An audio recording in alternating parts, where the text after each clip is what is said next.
좋은 아침입니다. 문목사의 1분 묵상, 오늘 이사야 48장입니다. 이스라엘을 향한 이사야 선지자의 하나님의 신랄한 비난과 책망이 쏟아집니다. 이스라엘은 그저 이름과 말뿐인 하나님의 선민입니다. 그들은 전혀 성실하지 않습니다. 패역합니다. 그러면서도 여호와의 이름으로 맹세하며 하나님을 불러댑니다. 하나님의 이름을 부르기는 하지만 그들은 여호와 하나님이라는 이름의 의미도 알지 못하고 자기들이 하나님의 이름으로 일컬어지는 백성이라는 의미도 모릅니다.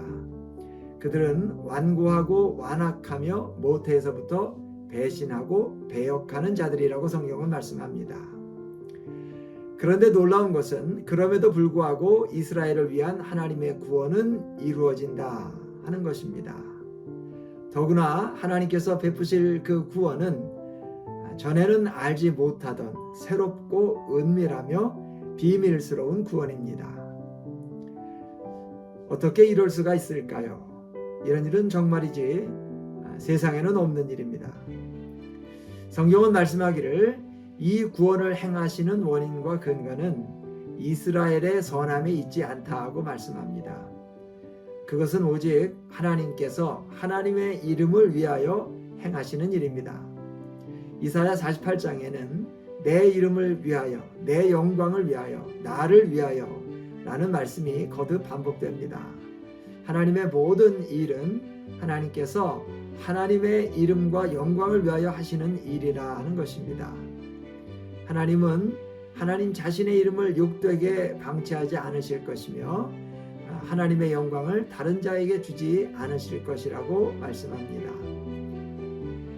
이 말씀은 너무나 감사하고 위안이 되는 말씀이면서 동시에 너무나 염치 없고 송구스러운 말씀이기도 합니다. 하나님께서 하나님 자신을 위하여, 하나님 영광을 위하여 스스로 일하신 결과로 우리가 의와 구원을 얻게 되었다니 감사하면서 또 송구스러운 말씀이 아닐 수 없는 것이죠.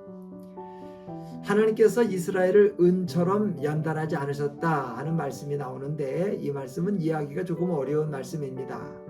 아마도 이 말은 연단을 하고 나면 그 정죄된 은이 나와야 되는데 그게 아니라 연단을 해도 남는 것은 찌꺼기와 같은 형편없고 무가치한 것이 바로 이스라엘이라는 말씀인 것 같습니다. 그럼에도 불구하고 하나님은 과거에도 이스라엘을 쇠풀무 애굽에서 연단하셨듯이 다시 연단하실 것입니다. 왜냐하면 이스라엘은 하나님의 택하신 자이며 하나님의 소유이며 하나님의 이름이 이스라엘에게 걸려있기 때문입니다. 오늘 하나님의 백성인 우리의 어깨와 가슴팍에 하나님의 이름이 걸려 있습니다. 하나님께서 하나님 자신을 위하여 새롭고 신비한 구원을 이루신답니다. 이미 이루셨습니다.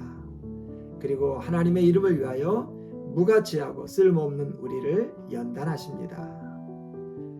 우리는 어떻게 해야 할까요? 하나님의 이름을 더럽히는 짓을 해야 할까요?